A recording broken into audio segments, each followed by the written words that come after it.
Hello students, आज हम करेंगे question discuss why does Ahmad criticise Aijaz Ahmad criticise the categorisation of third world literature. ये question आपका पूछा जाता है under literary theory and culture studies के अंडर। क्वेश्चन ये आता है अगर आपने आपके सिलेबस में एजाज अहमद का बुक होगी जिसमें कि द नेम है उसका चैप्टर नंबर फर्स्ट का नेम है उसका literary theory and the third world literature.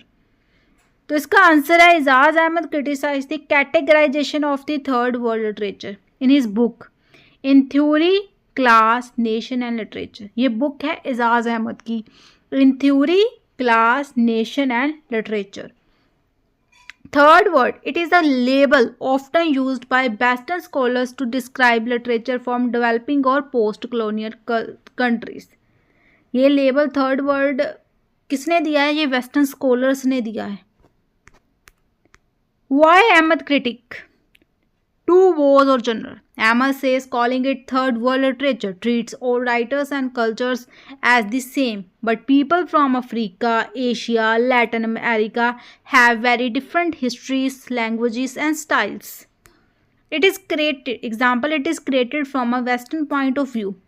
Ahmad argues that this label was made by Western critics to study other cultures.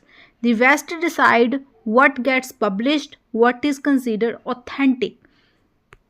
It ignores class and politics. Ahmad is a Marxist, so he thinks class struggle, economic struggles, and matter cultural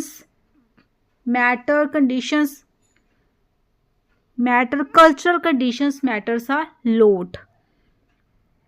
The label third world literature often focus on identity or culture, but ignores real political and class issues.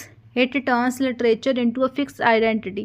The label treats third world writers as always writing about being oppressed or colonized, but writers from the countries also write love stories, science fiction, and philosophical novels.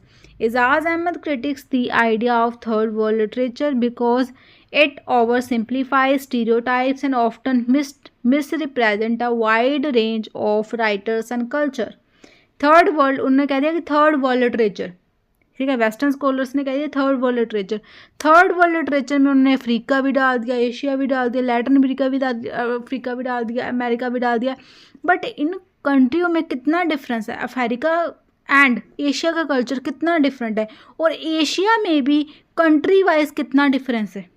ठीक है, अगर हम आज एक state से दूसरी state चल जाएं वहाँ पर कितना डिफरेंस आ जाता है कल्चर में, लैंग्वेज में।